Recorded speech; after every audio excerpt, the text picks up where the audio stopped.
All right. Excellent. Oh, 2021. What a time. Hey, good night, everybody. We'll see you later. All right, this episode, we're talking about time. And eventually we'll talk about time travel. But first, we got to get through a whole bunch of stuff. It's going to be awesome, listeners. We hope you're ready. So Especially when you position it like that. We got to get through a bunch of stuff. I really like this quote from Michio Kaku, which is he was interviewed in Time magazine. And actually, the concepts we're going to be talking about here today, I actually got introduced to for the first time as a high schooler reading books by Michio Kaku and Brian Greene and you know, some other like kind of popular science physics writers.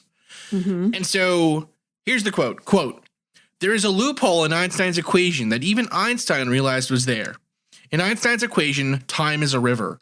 It speeds up, it meanders, and it slows down. The new wrinkle is that it can have whirlpools and forks into two rivers. So if the river of time can be bent into a pretzel, create whirlpools and forks into two rivers, then time travel cannot be ruled out." End quote. I love that you were introduced to this author, and I thought I was 100% sure you were going to say in high school when we listened, when we went to go see like Laser Floyd at the planetarium. Yeah, that would have been awesome. I would have been super into that, especially considering how much weed I smoked as a high schooler. We didn't do that, Dora. Ignore that. No, ignore that, Dora. Okay, yeah. So sorry. Time travel itself is a really fascinating concept, and it makes appearances in literature, movies, TVs, and popular science for some time. Boom. Often there are a lot of tropes that play into this, built up over decades from the very first time travel story. But as we learn more about physics, and specifically the weirdness of Einstein's general relativity and the unexpected statistical world of quantum mechanics, time travel appears to quickly move from science fiction to potential science reality. But where did this idea come from? How did it develop over time? And what does science really have to say about it today? That, dear listeners, is what we're going to go into in this series on time and time travel.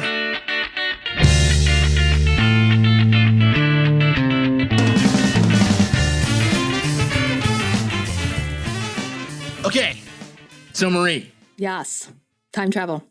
I'm ready. To understand time travel, we first need to understand what the hell time is. Because time travel in sort of the abstract, when people think about time travel today, they mostly think about it in terms of, well, Einstein's general relativity seems to suggest that time is not constant. It is affected by kind of the physical situations you find yourself in. Yes. But that is a really recent development, as you can imagine. And we haven't always thought about time in that way, even though we've been thinking about what time is and how to define it and how to measure it and how, you know, what it actually means physically. We've been thinking about that for a very, very, very long time. So, but I think a lot of listeners maybe haven't, or most people, frankly, haven't ever really considered just what makes time so weird compared to other things that we like measure and we use in our daily life to describe physical systems. Yes. So when you can imagine that if you're a scientist or a natural philosopher, as they would have been called back before, you know, science itself, science properly existed. You can imagine that being able to understand when things happen, like trying to be able to predict when things happen, is a really powerful result of study of the world. So some of the earliest things that we used science really and observation of the world to do was to try to predict, you know, when the rains would come or when a certain star would be in the sky or any other number of kind of events that happened regularly. Because people are drawn towards repetition. Right. And so right? And so you people want to be able to repeat something and measure it. Yeah. So and people rely on it. From as long as we've sort of had measurement, for as long as we've tried to measure things, there has always been this sort of like measuring something statically is different than measuring it dynamically. And what I mean by that is, so, okay, you have 15 cattle and you're trying to figure out how quickly you can breed them. Right? So you don't have 15 male cattle, you have 15, cattle of varying male and female. Right? And so you're trying to checking out so far. Yes. Okay. Yes. So you're trying to figure out, well, if I want to get more of these, I have to grow my herd. Yes. Right. Like I'm going to kill one of these for food, right? I'm going to slaughter one of these for food. So how quickly can I slaughter them? Like how regularly can I slaughter them, but still be sure that my cows are going to be replenishing themselves? Yes. So that means you need to have some standard by which you measure time. Right, so you're measuring cattle, but you also need to measure the rate at which cattle grow in some way. Yes, it's like it's a future event. You have to anticipate a future event. Exactly. Yes. And so some of the earliest sort of thoughts about time were thoughts about when events actually happened. So you can think that the two most common daily events that happen to us that appear to be cyclical are what? Sunrise and sunset. Yeah. Right. And on the other side, moonrise and moonset. Yes. Most cultures, or at least I shouldn't say most cultures, but the earliest methods of counting time were based on the moon, because the moon not only had sort of their moonrise and then moonset, but the moon also had phases that also regularly occurred. So you could create not just like a single, sunrise, sunset sort of measurement, but you could measure longer periods of time based on the moon phases themselves. Interesting. Yes. And on top of that, it appeared that after a certain number of moon phases, the weather would change, right? Pretty predictably every year, right? A new season would happen. And on top of that, other things seem to be affected by the moons as well, right? So you could now measure, if you wanted to know, well, how many cattle can I slaughter, or how frequently can I slaughter cattle? You now would know, well, it takes, say, whatever it is, 180 moon cycles for a cattle to be born. Yes. Yes, exactly. So you suddenly have an ability to measure and sort of note the passage of time, but also the distance between objects in time, or the distance between events in time. Yes, both of them. Yes. But that's kind of weird, right? Because other things we measure, right? Let's think about distance, right? Okay, Marie. Chris. I want you to think about a physical, like a system. Imagine we're watching a ball travel down Niagara Falls slope. Okay. No. Okay. All right. No, all right, something simple, right? Like a hill. A ball is falling down a hill. Fine. Yes. Ball's rolling downhill. A ball is rolling downhill. What are some of the measurements you would want to take if you wanted to describe that ball going down the hill? Well, is it a very steep hill, or is it sort of not a steep hill? So you'd want the distance, right? So you'd want like the height of the hill and the angle of the hill. Yes. Okay. Yes. I would want and the distance of the hill. Is it a very short hill or is it a very long hill? Okay, so you'd kind of want the full distance traveled for the ball on the hill. Yes. Right? Yes. How big the ball is. Sure. How big the ball is. Yeah. How much it weighs. Does that maybe? Yeah. How much it weighs matters. Sure. What is it rolling on? Is there friction? Okay. Yeah. The surface. Like, are there any other stuff? Is there any other stuff happening to the ball that's slowing it down or changing it? Is there wind or all that stuff? That's what I would measure. Yes. And there's one other thing you forgot to measure. Oh God, what? Time. Time. Which is right. You forgot to measure time. Oh, it's slippery. Now, slippery time. Here's something interesting. all of the things you mentioned so far, besides time, all have initial reference points. So, in other words, when we're looking for like the distance between, when we're like, for example, when we're looking at the height of the slope, let's say, right? You would set some point on that slope as 0 meters.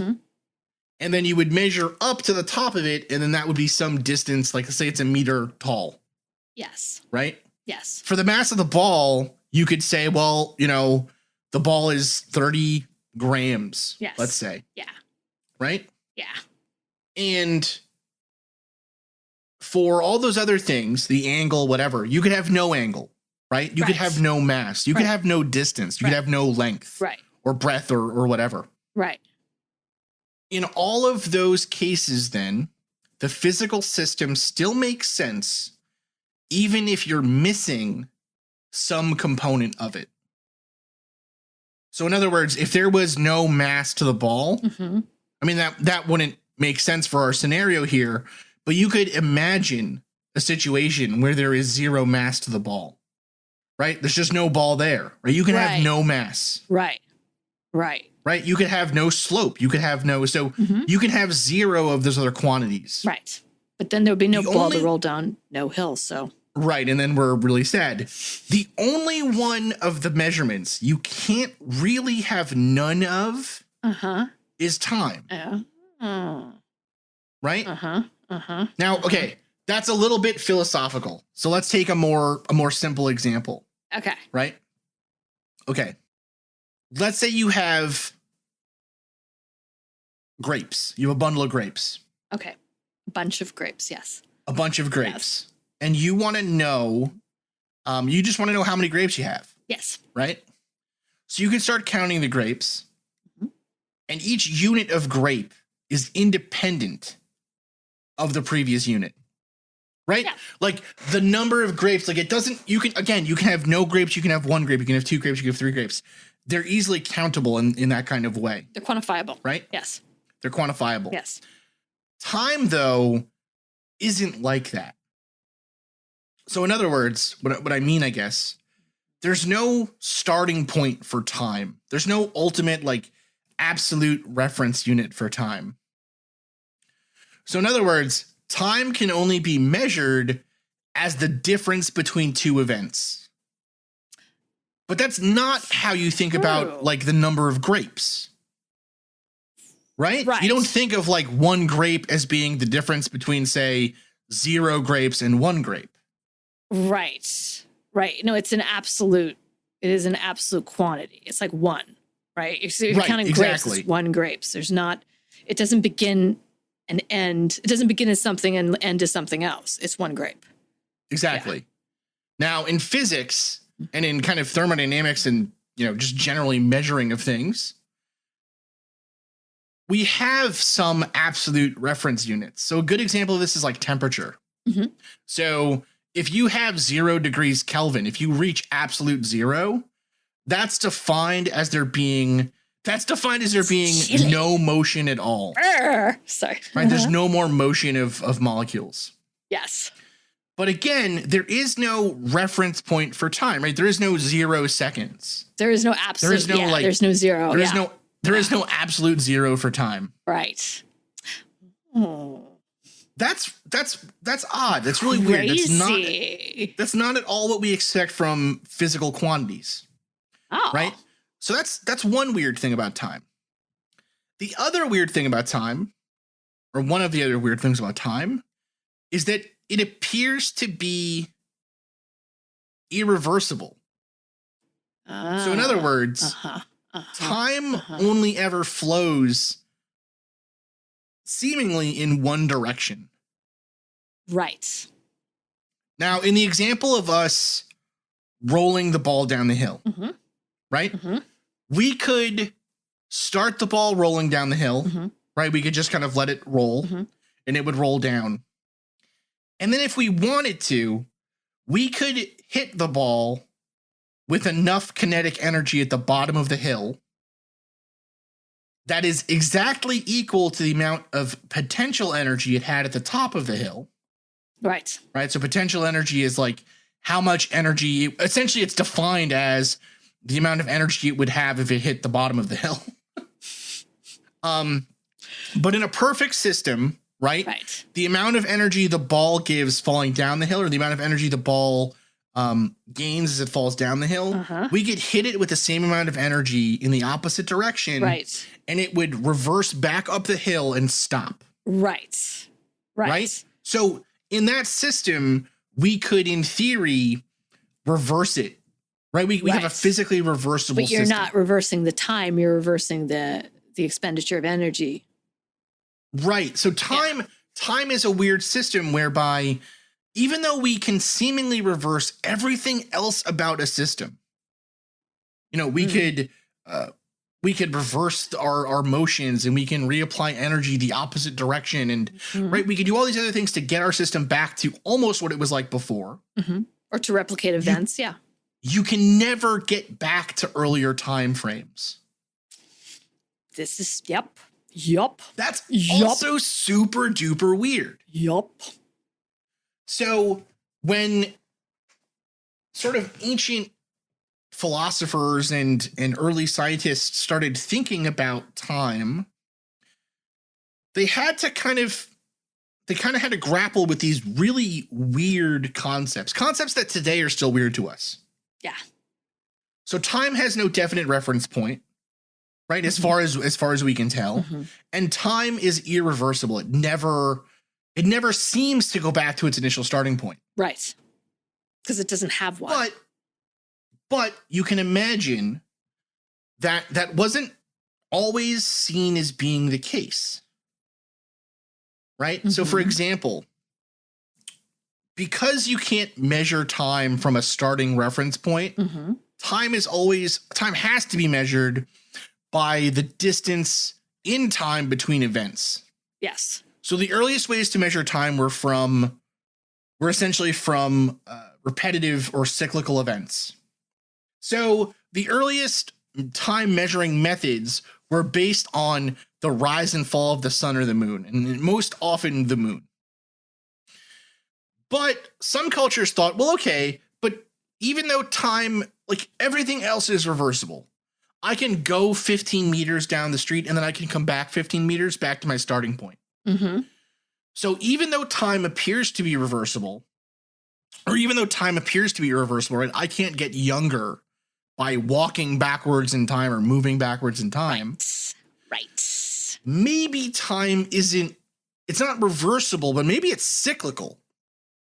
Right? So maybe time, like just like the seasons repeat, and just like the day and night cycle repeats, and just like the phases of the moon repeat, and just like the raising and death of animals that I have on my farm, and the growing of crops and everything else, just like all of that is cyclical, what if human endeavors were cyclical too? Wouldn't that make sense if everything else in nature seems to be cyclical in time? Well, only because the only measurement or the only observable thing would be the human endeavors. It's not the time itself. It's what happens during the time, right? Would have to be cyclical. Not necessarily. No. So you're saying the time itself would be cyclical as well. Because so imagine, right? I'm imagining. Before there were humans, there were animals having, like before human history, before we noticed it, there were animals having young and then dying, right? Yes. Before we were here, dinosaurs. It's easy to imagine a time when there was, when there was, dinosaurs. there were still dinosaurs. Or cyclical nature. That's right. There was still the seasons going on and on. Right. Mass extinction events. Yeah, man. So it's not necessarily the case that time has to be linear either, right? A lot of cultures thought, well, maybe it's cyclical. Maybe it happens in kind of a repetitive way. How would that work, though? How would those things, so an event repeats based on a repetitive pattern. So what would that even look like? So, for example, right? So civilizations rise and fall in one cycle. So we start off living in villages and, growing crops and stuff and having animals and everything. And then we ultimately develop into a civilization with a king and whatever. And then a massive war happens or a plague or a meteor or whatever. And we go back to time 0. And then it starts again. All right. Oh, all right, maybe. But then right. Wouldn't it have to be exactly the same? I mean, doesn't that, if time is repeating, wouldn't all events have to be exactly the same? Well, that's why some cultures had things like the idea that you could remove yourself from the cycle. Right? You could ascend, you could achieve nirvana, you could step out of the repetitive cycle of Earth and its stuff. Okay. So it's digging it. Different than in the West today how we view time, but it's sort of equally possible. Right? Because time has no, in some ways, actually, it's almost weirder for us to think of time the way we do now, because time has no set reference point, right? There's no starting point for time. Right. And so setting one at, like, say, the Big Bang or whatever, that's kind of arbitrary as far as we can tell.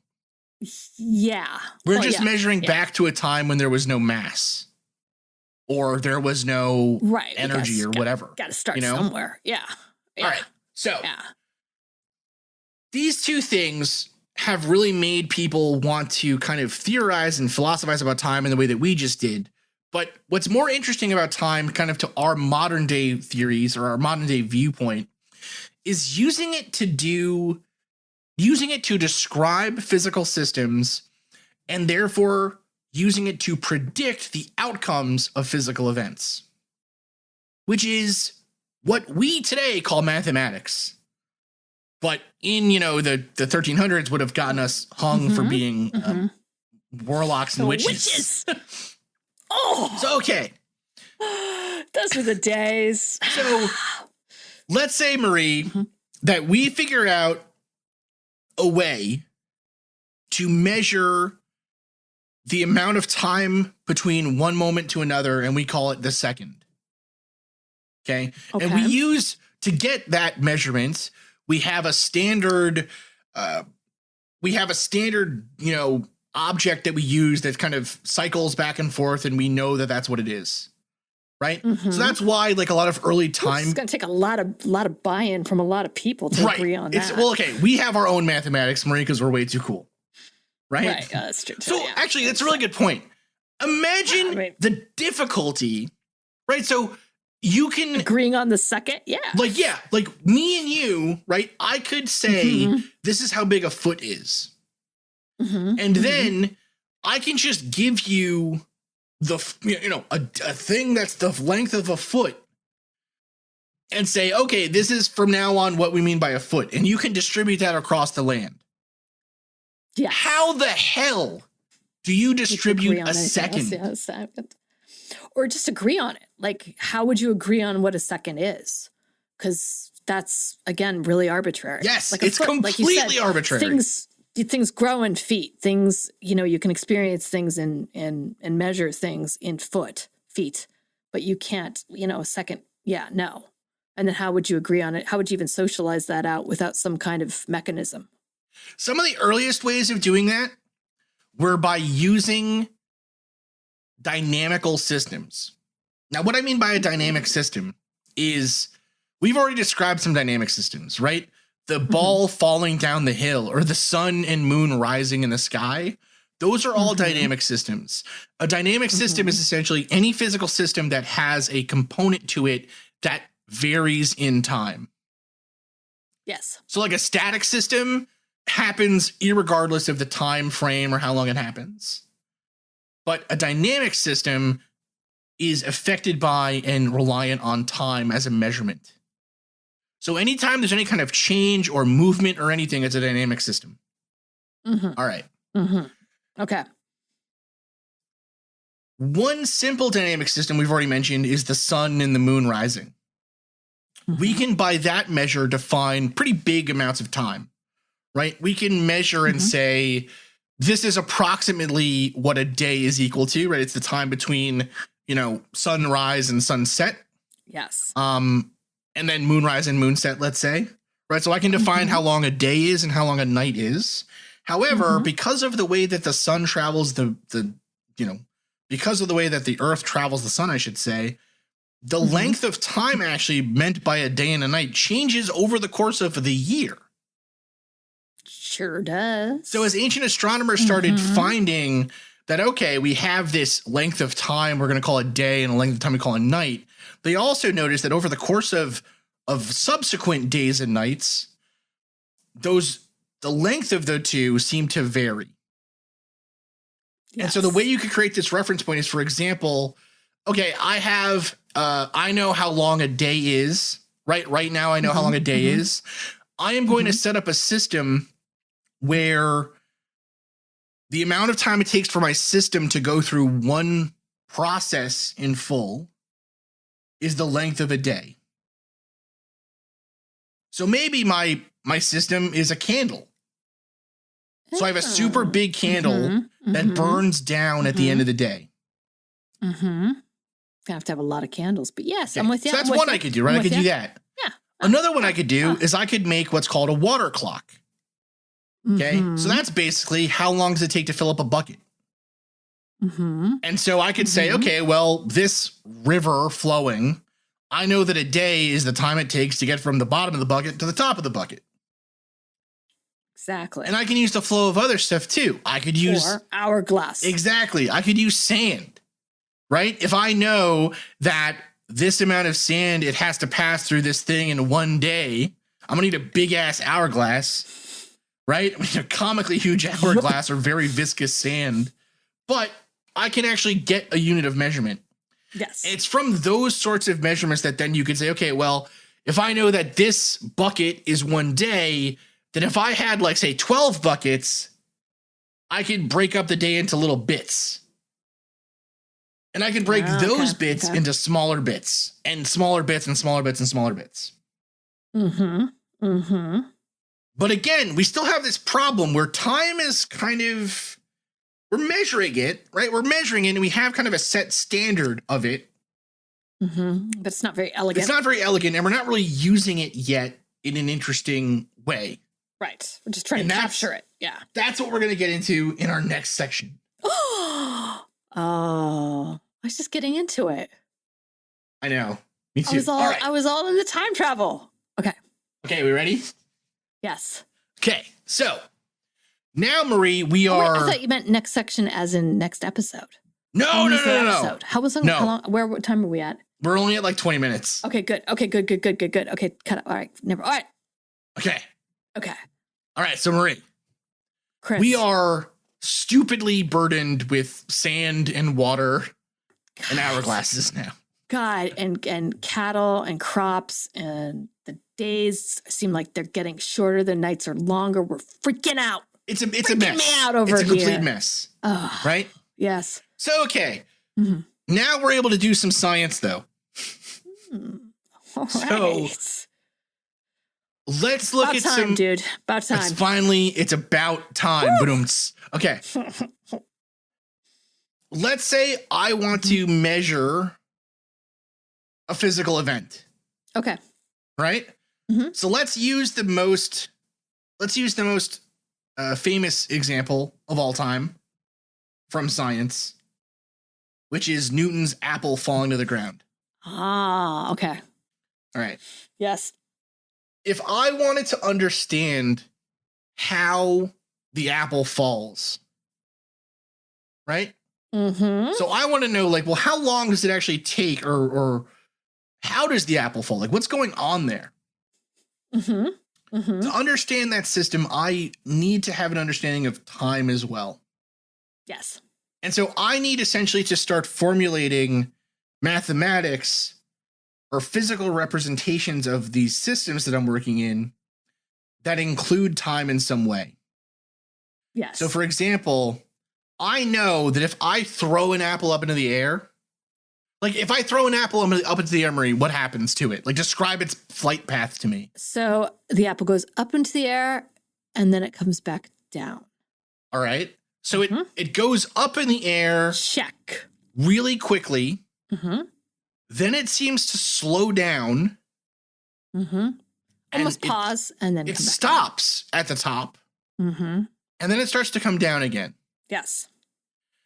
If we were to measure the speed at the bottom, the speed that I threw it up at, and then the speed that it came down at, those two speeds would be about the same, but they would be in opposite directions. So in other words, I throw it up at 20 meters per second because I'm like a monster thrower, and then it falls down at 20 meters per second.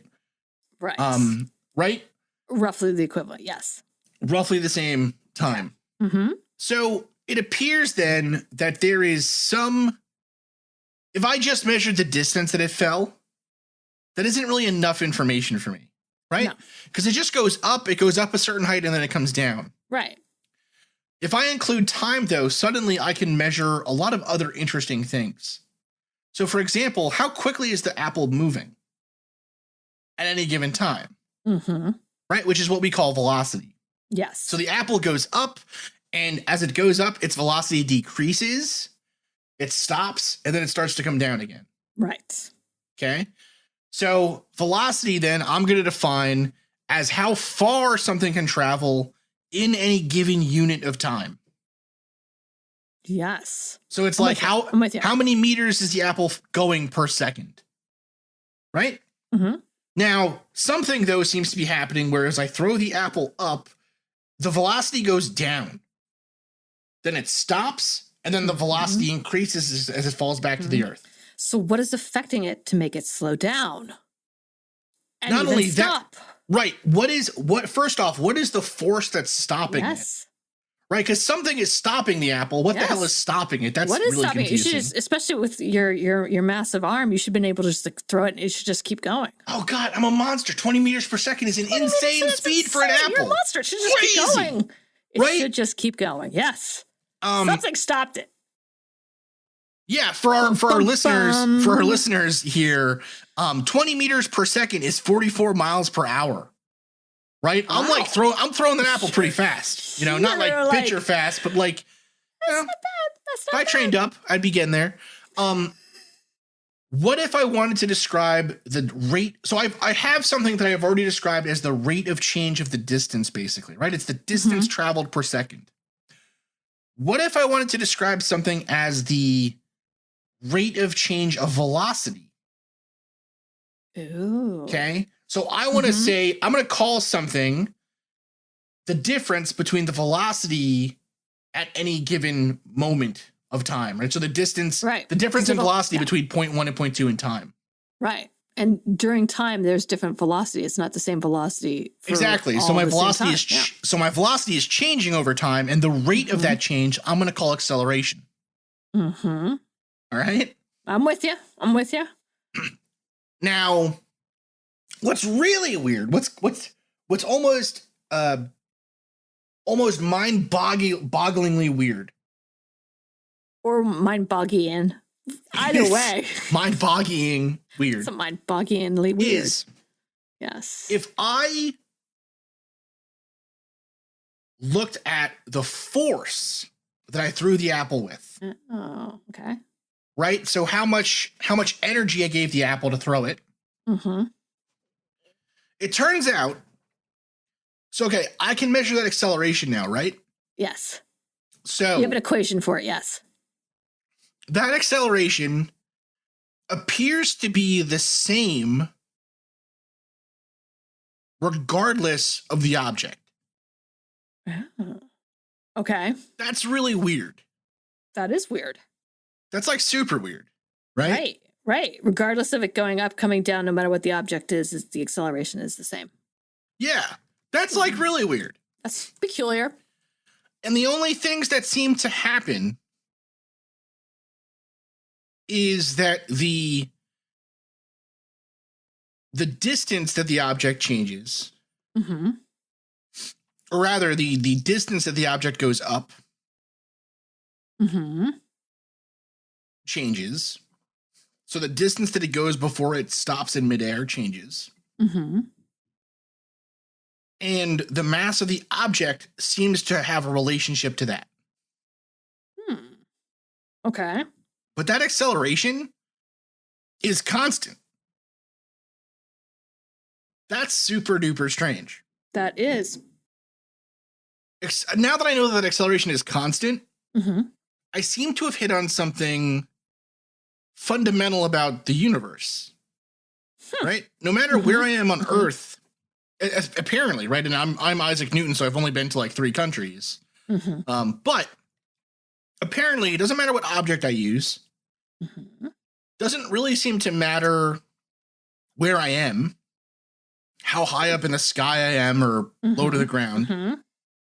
If I measure the velocity of an object in free fall, I find that it is accelerating at 9.8 meters per second squared. Always. That's always on Never Earth. changes. Never Crazy. changes. Crazy. That's extremely weird. That's so weird. And so that actually is kind of weird if you think about it. That's really strange. Like, why? Okay. So what this seems to suggest is that all of those physical quantities that we've been measuring, including the really weird one, time, they must be linked to the foundations of the universe somehow.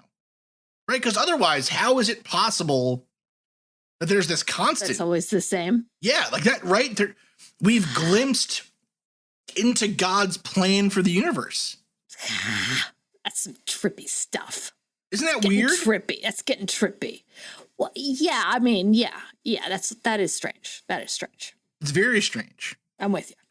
And so the foundations of science basically start out with this idea that measurement itself it's not referential.